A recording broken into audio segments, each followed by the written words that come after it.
Heureux de vous savoir nombreux autour de cette session d'information. Bonsoir, bienvenue à tous. De nouveaux axes viennent d'être ajoutés au projet de construction et de reconstruction des routes au vu des dégâts constatés pendant cette saison pluvieuse dans le nord du pays. Le ministre des Infrastructures et des Transports, Hervé Khekhoumé, est descendu ce jeudi 8 septembre 2022 sur le terrain et a saisi l'occasion pour rassurer les habitants de ces régions, mais aussi à faciliter la circulation avant la Gani en octobre prochain. Le compte rendu de Jeannot Dopéen et de Boris Arissou. La saison de pluie a levé le voile sur la fragilité des infrastructures routières. Instruit par le président de la République, le ministre des Infrastructures et des Transports, Hervé Khekhoumé, en visite sur les décombres du pont de Kassapéré, annonce une bonne nouvelle au chef traditionnel du Septentrion. Nous sommes venus transmettre à Sa Majesté l'assurance du chef de l'État, qui nous demande de le rassurer que les dispositions sont en cours d'être prises. Et l'entreprise est déjà à pied d'œuvre pour faire rétablir la circulation. Mais mieux que ça, le chef de l'État nous a demandé d'engager tout de suite les actions urgentes pour reconstruire la route Ndali-Niki et reconstruire tous les ouvrages qu'il y a dessus. Et ça, nous allons envisager cette reconstruction dès le retrait des pluies. En août 2022, le pont de Tikandou, reliant le Bénin au Nigeria, a cédé. 2 semaines plus tard, la route inter-État Parakou-Ndali s'est vue impraticable. Le dernier en date a été l'alerte de Kassapéré. Au regard de ces dommages, un vaste projet de construction et de reconstruction des artères routières est prévu pour le nord Bénin. Le gouvernement rassure de la modernité des travaux qui seront effectués. Avec des standards autrement plus consistants que ceci, nous allons faire une structure de chaussée et des ouvrages qui vont répondre aux nouvelles sollicitations que nous connaissons désormais. Nous avons dévié le trafic par Perere, de Biro Perere et puis de Perere à Niki. Sous Guéné Karimama, nous avons un ouvrage sous surveillance et nous allons bientôt réduire la circulation sur ces tâches, notamment sur l'ouvrage en question, aux véhicules légers, pour permettre d'intervenir avant que nous connaissions d'autres situations. Au total, dans un proche avenir, ce serait un ensemble de 335 km de routes qui seront impactés. Quand je dis impactés, ça veut dire que aménagement et bitumage ou reconstruction complète, comme c'est le cas ici. Le député Rachid Igbadamassi se réjouit de la promptitude du gouvernement. Ce que j'ai constaté également en tant que représentant du peuple, ce que j'ai constaté avec amertume, c'est que j'ai compris que ce qui a été réalisé par le passé a été réalisé dans la précipitation. Et c'est pour ça que j'exhorte le ministre Khekhoumé, dans le cadre du contrôle de l'action gouvernementale, c'est de suivre rigoureusement les travaux lancés par le gouvernement. Pour le moment, la circulation est en train d'être rétablie. Le ministre a remercié tous les acteurs qui œuvrent au rétablissement de la circulation au niveau de ces axes.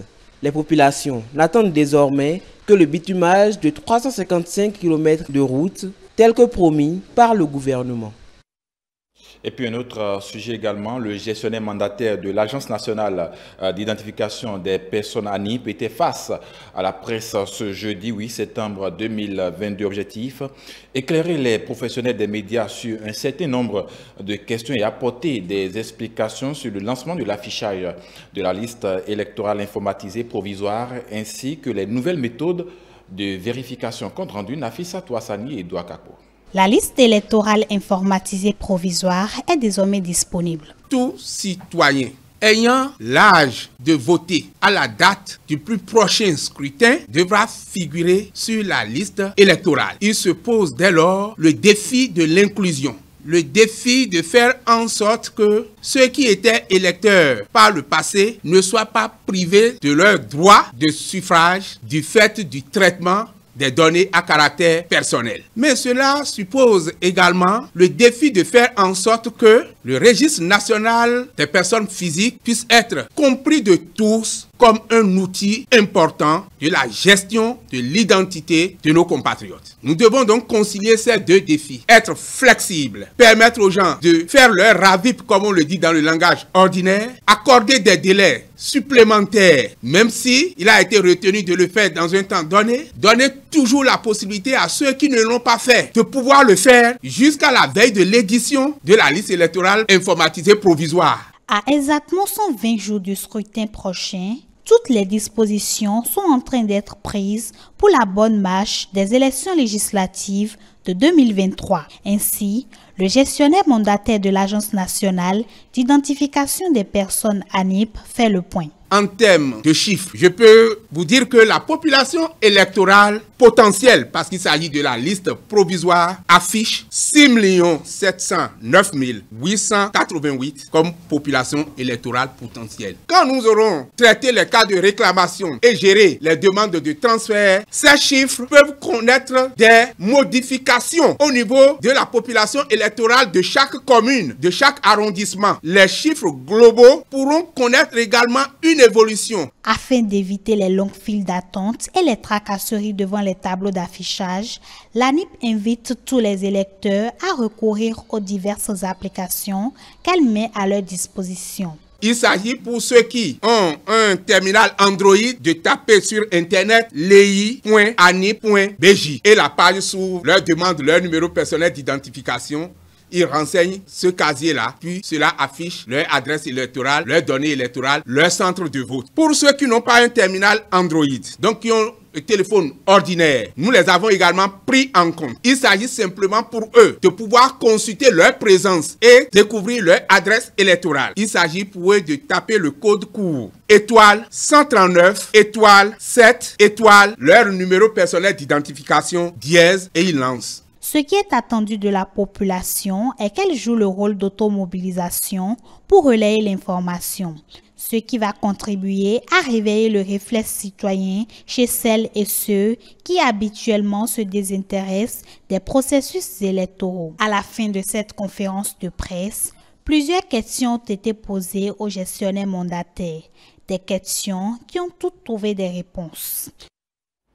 La réussite d'une fille est un bénéfice pour toute une nation. Soutenons le maintien des filles à l'école jusqu'au moins à la fin du cycle secondaire. C'est la thématique centrale de cette campagne de communication dénommée Stronger Together 2022, dont le top a été lancé ce jeudi 8 septembre 2022 à Grand Popo en présence bien sûr de la ministre des Affaires sociales et de la microfinance, Véronique Toyifodé. Lancée ce jeudi 8 septembre 2022, la campagne Stronger Together vient à point pour assurer le plein épanouissement de la femme ainsi que le maintien des filles à l'école. Elle fait partie des priorités majeures du PAG2 du gouvernement de Patrice Talon qui met l'accent sur l'autonomisation dont la pérennité passe par l'éducation des filles. La question de l'éducation constitue l'un des axes prioritaires du programme d'action du gouvernement 2021-2026 qui vise à améliorer la qualité des formations,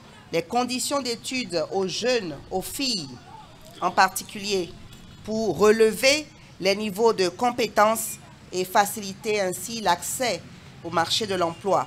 L'un des points clés du mandat du projet d'autonomisation des femmes et du dividende démographique au Sahel, c'est de promouvoir l'émancipation des femmes et des adolescentes, l'accès et le maintien des filles à l'école au moins jusqu'à la fin du secondaire. Et ce projet vise notamment à accélérer la réalisation des droits et du plein potentiel des adolescentes et des adolescents du Bénin pour soutenir les enjeux, les défis liés à la croissance économique et aux indicateurs du dividende démographique. Une initiative saluée qui vient en renfort aux actions menées par les acteurs communaux pour le développement et accroître l'autonomisation des femmes, des adolescentes et leur accès à des services de santé. Au sage conseil de Madame le ministre de faire de vous-même des ambassadeurs de cette juste et noble cause afin que nous puissions améliorer et entretenir la veille autour des questions cruciales liées à cette activité de sensibilisation de masse. Cette campagne vient à point nommé consolider l'initiative conduite par nos soins il y a quelques mois en arrière Dans certaines communes de notre juridiction administrative, il s'agit de la campagne Zegromisa, entendez, 0 grossesse en milieu scolaire et artisanal dans le département du Mono. Après les résultats enregistrés en 2022 à travers des ateliers de formation, des carnavals et la participation de plus de 30 000 personnes, l'édition 2022 vient répondre aux exigences et aux besoins des filles béninoises. La campagne Stronger Together vient répondre de façon efficiente et efficace aux exigences et aux besoins des adolescentes et filles béninoises pour leur instruction, leur capacité à s'auto-employer, à exercer diverses activités génératrices de revenus et à s'investir dans le développement de notre pays pour infléchir les facteurs qui freinent leur épanouissement. En 2021, 24 séances de sensibilisation ont été réalisées avec 1200 adolescentes et femmes. La campagne Stronger Together envisage d'impacter 676 acteurs renforcés autour de la thématique de l'éducation et du leadership féminin. Nul ne serait de trop dans la mise en œuvre de cette activité de sensibilisation pour le changement social de comportement. Les acteurs à divers niveaux sont donc invités à jouer le rôle qui est le leur pour le succès de la campagne Stronger Together 2022. Un reportage signé Modeste Dosotogbe et Melvina Chabi. Lancement ce jeudi 8 septembre 2022 du partenariat entre le ministère du Numérique et de la Digitalisation et l'Alliance Smart Africa. Cet accord vise à renforcer la capacité des Africains à bénéficier de la transformation numérique. La cérémonie s'est déroulée à Cotonou en présence de la patronne du secteur, Aurélie Adam Solé. L'Afrique est confrontée à un manque de compétences numériques qui dilue les opportunités économiques et le développement. L'Alliance Smart Africa, dont le Bénin est un membre actif, veut corriger le tir grâce à sa vision de transformer l'Afrique en un marché numérique unique d'ici 2030. En effet, l'avenir numérique nous montre que 230 millions d'emplois nécessiteront des compétences numériques d'ici 2030. Ça veut dire à peu près 22 millions d'emplois doivent être créés chaque année d'ici 2030. Alors, il faudra donc modifier les systèmes éducatifs et accroître le besoin de formation continue pour tirer parti des avantages et des changements numériques. L'une des raisons qui a amené l'Alliance Smart Africa à développer l'initiative Smart Africa Digital Academy. L'initiative SADA a pour vision de renforcer la capacité des Africains à bénéficier de la transformation numérique. Ce projet a pour objectif également de collaborer avec les États membres et les partenaires pour mettre en place des académies numériques nationales. Le Bénin prend aujourd'hui les devants à travers la mise en œuvre de l'Académie numérique nationale Smart Africa pour développer les compétences numériques plus que jamais nécessaires. SADA Bénin est là pour soutenir l'agenda visant à placer les compétences numériques au cœur du développement socio-économique actuel et futur de l'Afrique. Notre appui se fait notamment à travers le programme qu'on a avec notre ministère sur le renforcement des structures centrales du gouvernement dans le cadre de la coopération financière et le centre de la transformation digitale mis en œuvre par la coopération technique, donc la GIZ. La vision est en parfait accord avec celle de la stratégie sectorielle du Bénin, qui est de transformer le pays en la plateforme de services numériques de l'Afrique de l'Ouest à travers des moyens dont les ressources humaines dotées de capacités nécessaires. La patronne du secteur salue l'initiative. Notre plus grand challenge, c'est le passage à l'échelle. Nous ne voulons pas faire des programmes qui restent modestes dans leur volume. C'est pour ça qu'aujourd'hui, cette signature, pour moi, est une étape très importante pour ce passage à l'échelle. Nous allons pouvoir donc utiliser, exploiter, explorer cet instrument pour ne pas former 50, mais 500 jeunes, mais 1000 jeunes, mais 10 000 jeunes. Et par rapport à ça, nous fondons un grand espoir donc, dans la capacité d'accompagnement, d'appui, de mobilisation de notre alliance Smart Africa et bien sûr de l'ensemble des partenaires au plan national et aussi au plan international. Le projet SADA vise 5 domaines stratégiques d'intervention, à savoir l'initiative autique pour tous, la promotion des estimes, la spécialisation en informatique, la formation avancée en informatique et le renforcement des capacités des politiques et décideurs. On ouvre ce chapitre de la rencontre du gouvernement et puis des syndicalistes en prélude à la rentrée scolaire universitaire 2022-2023. Cette rencontre qui vise à échanger sur plusieurs questions, notamment celles liées à une bonne rentrée scolaire universitaire, s'est déroulée à l'Infosec de Cotonou devant bien sûr les objectifs de la caméra de Bonaventure à Lorient. C'est une rencontre tant annoncée et tant voulue par les secrétaires généraux des centrales et confédérations syndicales. Ils sont au nombre de 3 à répondre à l'invitation. En face d'eux, 8 ministres du gouvernement, tous membres de la Commission nationale de concertation, de consultation et de négociation collective. Le but de la rencontre est clair. Rentrée scolaire universitaire oblige. L'organisation de cette session de notre commission a essentiellement pour but de nous permettre d'échanger sur les diligences à accomplir ou à accomplir dans le cadre de la préparation de la rentrée scolaire universitaire 2022-2023.